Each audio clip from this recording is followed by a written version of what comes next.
Hey everyone, it's Jordan. I have a question for you.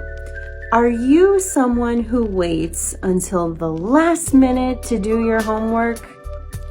If so, you might be a procrastinator. What's a procrastinator? A procrastinator is someone who waits a long time to finish something that they need to do. Maybe because they can't focus or they don't feel like doing that thing. Procrastinator has a few different word forms. First, it comes in two noun forms. There's procrastinator, which is a person.